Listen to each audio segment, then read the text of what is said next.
Om Shanti. Good morning. आज दिसंबर 2021, आज बुधवार है।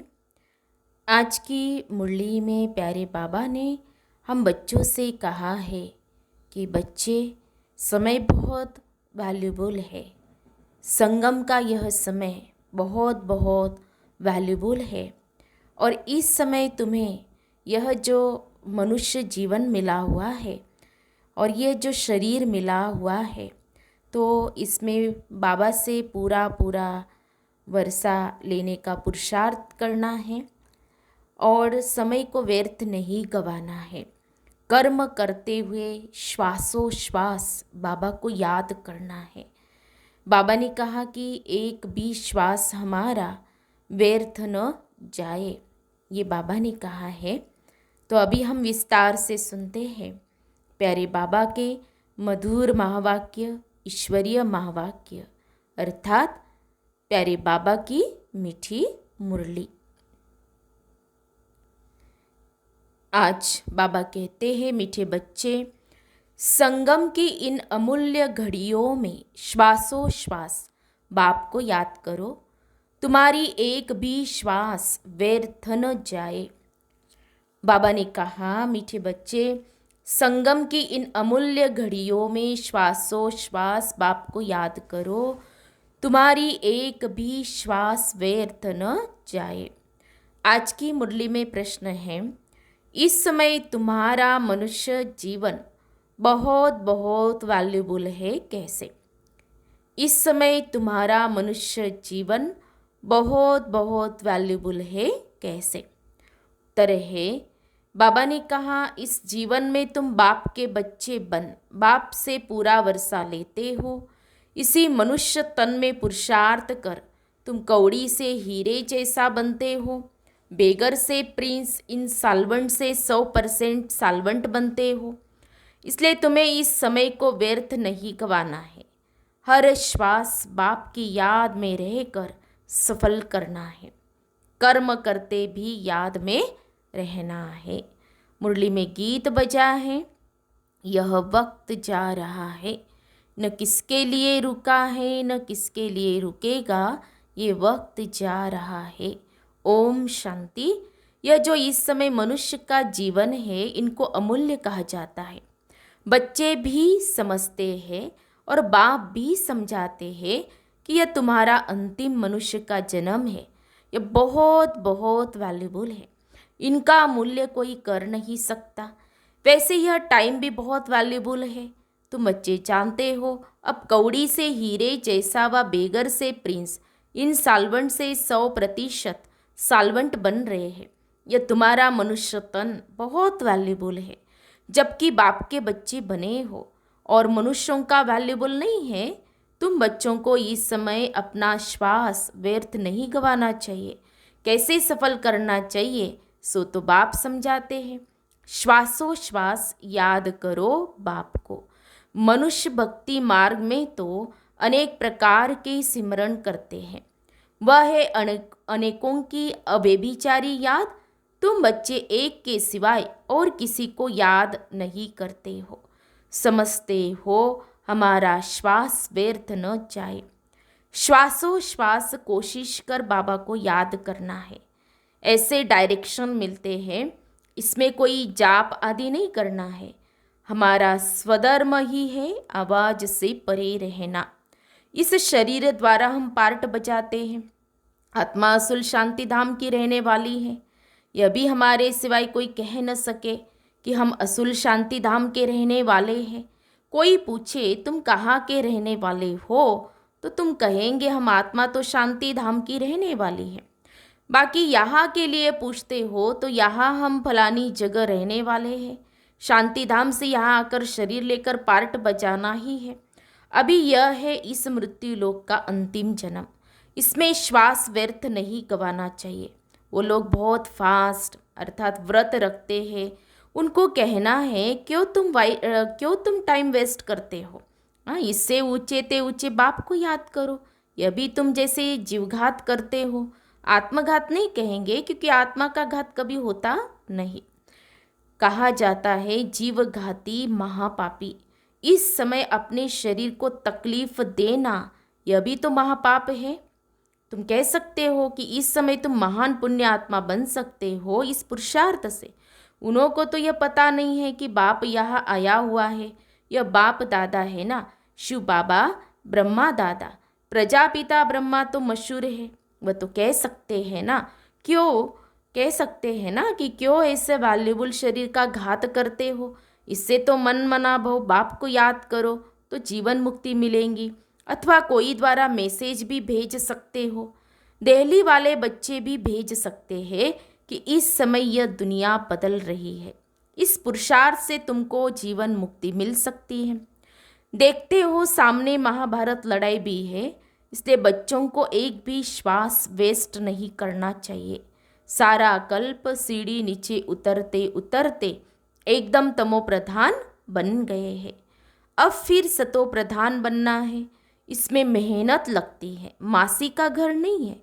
जनक को 1 सेकंड में जीवन मुक्ति कैसे मिली वह भी तुम जानते हो और लिख सकते हो।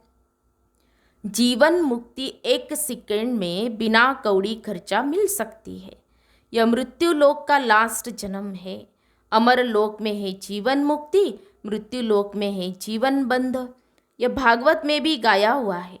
यह भी एक कहानी बना दी है कि जनक को ज्ञान देने वाला कोई मिल न सका। परमपिता परमात्मा ब्रह्मा द्वारा ज्ञान देते हैं, इसको ही ब्रह्मा ज्ञान कहा जाता है। ब्रह्मा को भी जरूर किसी ने दिया होगा ना। ज्ञान सागर तो परमपिता परमात्मा है, वह ब्रह्मा द्वारा आकर देते हैं। त्रिमूर्ति चित्र द्वारा तुम अच्छी तरह समझा सकते हो। कोई भी अंदर आते हैं तो उनसे पूछो बोर्ड पढ़ा क्या लिखा हुआ है। बीके प्रजापिता ब्रह्मा के बच्चे ठहरे। प्रजापिता को सिर्फ कुमारियाँ ही होंगी क्या? जरूर कुमार भी होंगे। तो हमारी यह फैमिली हो गई। ब्रह्मा बाप है, ब्रह्मा किसका बच्चा? शिव बाबा का। तो इन द्वारा स्थापना कर रहे हैं। यह फैमिली की फैमिली भी है, पाठशाला की पाठशाला भी है। सर्व का सद्गति दाता तो एक ही बाप है, वही यह दुनिया स्थापन कर रहे हैं। तो जरूर डेविल वर्ल्ड खत्म होगा। राइज और फॉल भारत का होता है। भारत ही हेविन से हेल, एकदम ऊंच से नीच बनता है। हेविन माना नई दुनिया। बुद्धिवान जो होंगे वह समझेंगे बरोबर आदि सनातन देवी देवता धर्म था। तुम लिखते भी हो कि डिटिज्म कैसे स्थापन हो रहा है, 1 सेकंड में जीवन मुक्ति कैसे मिलती है, आकर समझो। अभी यह पुरानी दुनिया है, वह बदल कर नई दुनिया बन रही है। इसलिए यह अंतिम जन्म बहुत वैल्यूबल है, इनका बहुत महत्व है। जबकि हम बाबा से वर्षा लेते हैं और आदि सनातन देवी देवता धर्म वाले ही आकर वर्षा लेंगे। अगर नहीं लेते हैं तो समझना चाहिए ये 84 जन्म लेने वाला सूर्यवंशी में आने वाला नहीं है, पिछाड़ी में आएंगे। जिनकी फूल जोत जगती है वह सत्युग में आएंगे। पीछे दिन प्रतिदिन कम ताकत वाले होंगे। महान सौभाग्यशाली ही एक्यूरेट नई दुनिया में आएंगे। रहना तो नए मकान में चाहिए, 10-12 वर्ष के बाद जाकर रहे, ऐसा कच्चा पुरुषार्थ क्यों करना चाहिए। मम्मा बाबा नई दुनिया में महाराजा महारानी बनते हैं तो हम भी क्यों न बने। सर्विस को बढ़ाए, बच्चों का यह ख्याल चलना चाहिए। बाप कहते मैं तुमको आज बहुत गुह्य बातें सुनाता हूँ। बाप को जान लिया तो जीवन मुक्ति का हकदार तो बन ही जाएंगे। ज्ञान का विनाश तो होता नहीं। कई मनुष्य तो अच्छी रीति समझते भी है, कोई तो कुछ नहीं समझते, ऐसे ही देखकर चले जाते हैं। कोई कहकर भी जाते हैं हम जरूर आएंगे, परंतु माया फिर भुला देती है। माया बिल्ली कम नहीं है। गुल बकावली का एक खेल भी दिखाते हैं, तो यह भी मिसाल तुम्हारे लिए है। बाप ही समझाते हैं, यहाँ तुम आए हो माया पर जीत पहन जगत जीत बनने। इस पर कहानी बनी हुई है। तुम योग बल में रहते हो माया पर जीत पाने लिए, परंतु माया बिल्ली पासा फिरा देती है। गुल बकावली अल्लाह अवल दीन, यह इस समय की बातें हैं। अल्लाह ही अवल दीन देवता धर्म की स्थापना करते हैं। हातम ताई का खेल भी इस समय का है। बाप को न याद करने से माया आ जाती है। जो कुछ हो चुका है उनकी बैठ बाद में कहानियाँ बनाते हैं। जो होने वाला है वह तो कुछ बता नहीं सकते। पास्ट में जो कुछ हुआ है उसका ड्रामा बनाते हैं। कंसवध, अमृत मंथन, किस्म किस्म के खेल बनाते हैं। वह बेचारे यह नहीं जानते कि यह बेहद का ड्रामा है। तुम जानते हो यह अनादि अविनाशी ड्रामा है। मनुष्य तो कुछ भी नहीं जानते कि यह ड्रामा कितने वर्ष का है। भल कहते हैं हिस्ट्री रिपीट होती है, परंतु समझते नहीं है। बाप किस्म किस्म के राज समझाते हैं कि बुद्धि में यह बैठे कि हमारा यह अंतिम जन्म बड़ा वैल्यूबल है, इसमें टाइम वेस्ट नहीं करना चाहिए। हतकारड़े दिल यारड़े, दिल तो आत्मा में है ना। आत्मा ही कहती मुझे तंग नहीं करो, मेरी दिल को दुखी नहीं करो। बुद्धि समझती, जज करती है, यह हमको सुख देते हैं, यह दुख देते हैं। आत्मा शरीर के बिना तो कह न सके।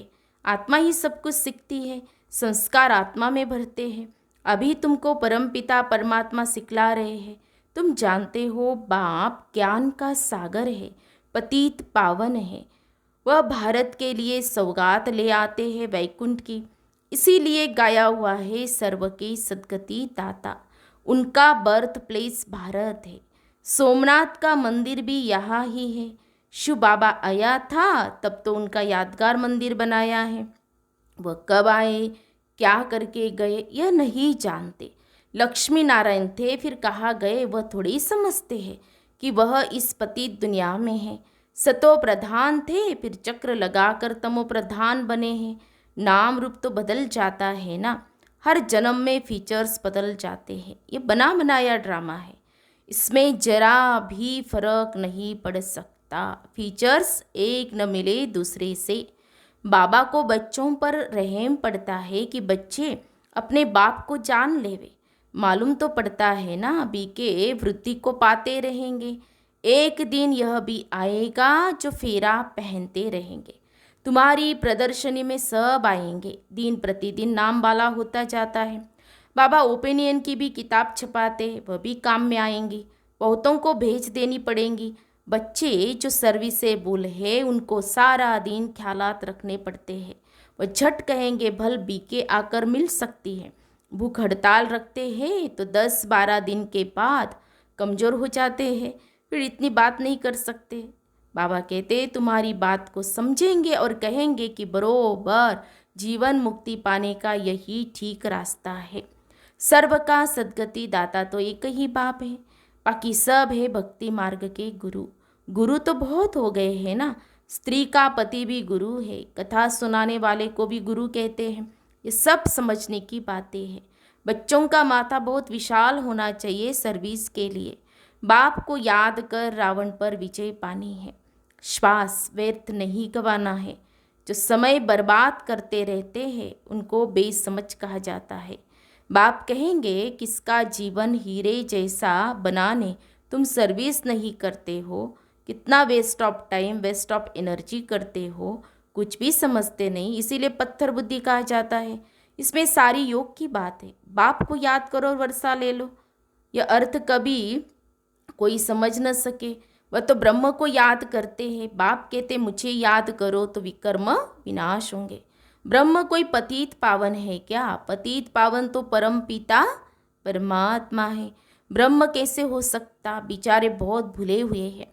बाप बच्चों को फिर भी कहते बच्चे टाइम वेस्ट नहीं करो, बाबा को याद करो। बाबा जानते हैं कई बच्चे दिन रात बहुत टाइम वेस्ट करते हैं, सारा दिन कुछ भी पुरुषार्थ नहीं करते हैं।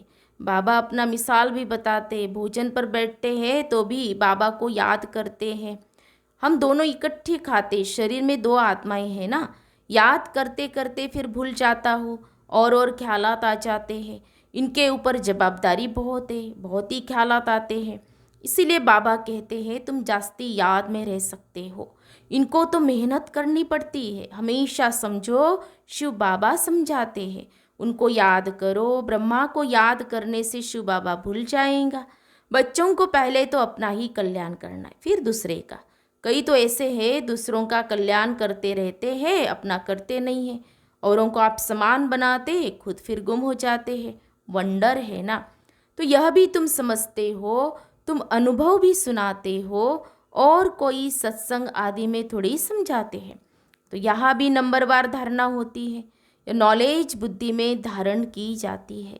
कहते हैं भर दो झोली, ये नॉलेज तो बुद्धि में भरी जाएंगी, वह झोली में पारस बुद्धि और पत्थर बुद्धि गाया जाता है। तो तुम्हारा यह जीवन बहुत अमूल्य है, इसमें पुरुषार्थ की बहुत ज़रूरत है। गृहस्थ व्यवहार में रहकर सब कुछ करना है। सरकमस्टांस देखे जाते, भल कुमार है ना, देखा जाता है सर्विस अच्छी कर सकते हैं तो छुड़ा भी लेते हैं। तो हर एक का सरकमस्टांस देखकर फिर राय दी जाती है। सर्जन नब्ज देखने बिना राय दे न सके। तो यह है अविनाशी सर्जन, आत्मा को मन मना भोग का इंजेक्शन लगाते हैं। तो इनका यह एक ही इंजेक्शन है जो 21 जन्म के लिए एवर हेल्दी बना देते हैं। प्रजापिता ब्रह्मा के कितने ढेर बच्चे हैं, कितना बड़ा गृहस्थी है। यह है बेहद का गृहस्थ व्यवहार। ये शिव बाबा का रथ है ना, तो कितनी आमदनी होती है। बाप कहते मैं इस रथ में बैठ नॉलेज देता हूँ, नहीं तो कैसे दूंगा। कृष्ण तो होता ही है सत्युग आदि में, वही आत्मा सावरी बनी है। तो इनके बहुत जन्मों के अंत में प्रवेश करता हूँ, इसीलिए भाग्यशाली रथ गाया हुआ है। अच्छा, मीठे मीठे सिखेल दे बच्चों प्रति माता पिता बाप दादा का याद प्यार और गुड मॉर्निंग। रूहानी बाप की रूहानी बच्चों को नमस्ते। हम रूहानी बच्चों की रूहानी बाप दादा को याद प्यार और नमस्ते नमस्ते। ओम शांति ओम शांति ओम शांति। गुड मॉर्निंग बाबा, शुक्रिया बाबा, थैंक्स बाबा, पद्मा पदम शुक्रिया बाबा आपका। धारणा के लिए मुख्य सार, आज की मुरली का सार 2 पॉइंट में। पहली पॉइंट, अपना तथा दूसरों का जीवन हीरे जैसा बनाने की सेवा करते रहना है। टाइम मनी एनर्जी बर्बाद नहीं करना है। दूसरी पॉइंट, दूसरों का कल्याण करने के साथ साथ अपना भी कल्याण करना है। बुद्धि रूपी झोली में ज्ञान रत्न धारण कर दान भी करना है। प्यारे बाबा का वरदान है, प्रारब्ध की इच्छा को त्याग, अच्छा पुरुषार्थ करने वाले श्रेष्ठ पुरुषार्थी भव। प्रारब्ध की इच्छा को त्याग, अच्छा पुरुषार्थ करने वाले श्रेष्ठ पुरुषार्थी भव। स्पष्टीकरण, श्रेष्ठ पुरुषार्थी उन्हें कहा जाता है जो पुरुषार्थ के प्रारब्ध को भोगने की इच्छा नहीं रखते। जहाँ इच्छा है वहाँ स्वच्छता खत्म हो जाती है और सोचता माना सोचने वाले बन जाते हैं। जो यहाँ ही प्रारब्ध भोगने की इच्छा रखते हैं वह अपनी भविष्य कमाई जमा होने में कमी कर देते हैं। इसीलिए इच्छा के बजाय अच्छा शब्द याद रखो। श्रेष्ठ पुरुषार्थी सदा फ्लोलेस बनने का पुरुषार्थ करते हैं, किसी भी बात में फेल नहीं होते। स्लोगन है, साधन कमल पुष्प बनकर यूज़ करो क्योंकि ये आपके कर्म योग का फल है। साधन कमल पुष्प बनकर यूज़ करो क्योंकि ये आपके कर्म योग का फल है। तो हम सब ने सुने प्यारे बाबा के मधुर महावाक्य, ईश्वरीय महावाक्य। तो आज प्यारे बाबा ने अटेंशन खिंचवाया कि बच्चे बाबा को श्वासोश्वास याद करना है। ये जीवन बहुत वैल्यूबल है, समय वैल्यूबल है, तो इसे व्यर्थ नहीं गंवाना है। सारा दिन हम अटेंशन ज़रूर ज़रूर रखेंगे। अच्छा, ओम शांति ओम शांति ओम शांति।